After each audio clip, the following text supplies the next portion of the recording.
ലോകത്തിലെ ഏറ്റവും വലിയ സാംസ്കാരിക മേളയായ കുംഭമേളയ്ക്ക് ഇന്ന് തുടക്കം. 12 വർഷത്തിലൊരിക്കൽ നടക്കുന്ന പൂർണ്ണ കുംഭമേളയാണ് ഈ വർഷം അരങ്ങേറുന്നത്. അപൂർവ നിമിഷത്തിന് സാക്ഷികളാകാനും ത്രിവേണി സംഗമ പുണ്യം നുകരാനും വിദേശികൾ ഉൾപ്പെടെയുള്ള തീർത്ഥാടകർ ഒഴുകിയെത്തുന്നുണ്ട്. 45 നാൾ നീളുന്ന മേളയിൽ 35 കോടിയിലേറെ പേരാണ് പങ്കെടുക്കുന്നത്. മേളയ്ക്ക് മുന്നോടിയായി ഇന്നലെ നടന്ന സ്നാനത്തിൽ 25 ലക്ഷത്തിലധികം പേർ പങ്കെടുത്തു.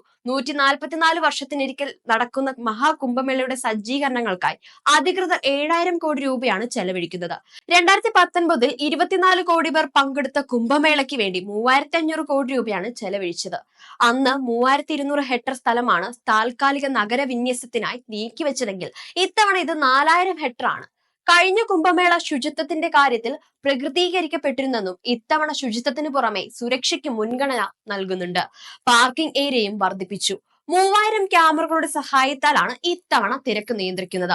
ഈ മാസം 25 മുതൽ 30 വരെയുള്ള മൗനി അമാവാസി കാലത്ത് 5 കോടി ഭക്തരെയാണ് പ്രതീക്ഷിക്കുന്നത്. സ്നാനത്തിന് വിശേഷിക്കപ്പെട്ട 6 ദിവസങ്ങളിലും തീർത്ഥാടക പ്രവാഹം ഉണ്ടാകുമെന്നതിനാൽ അന്ന് VIP-കൾക്ക് പ്രവേശനം അനുവദിക്കില്ല.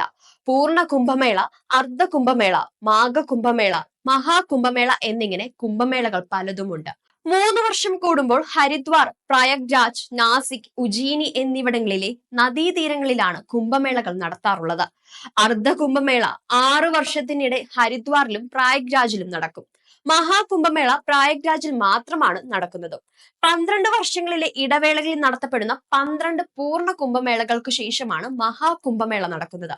ഇത്തവണത്തെ മേള മഹത്തായ മഹാകുംഭമായിരിക്കും. ദിവ്യത്വത്തിനും ആത്മീയതയ്ക്കുമൊപ്പം ഇത് ആധുനികതയിലും പ്രദർശിപ്പിക്കുന്നുണ്ട്. കാരണം ഇത്തവണ ഇത് ഒരു ഡിജി കുംഭവുമാണ്. ആർട്ടിഫിഷ്യൽ ഇന്റലിജൻസ് വലിയ രീതിയിൽ ടാപ്പ് ചെയ്യപ്പെടുന്നുമുണ്ട്.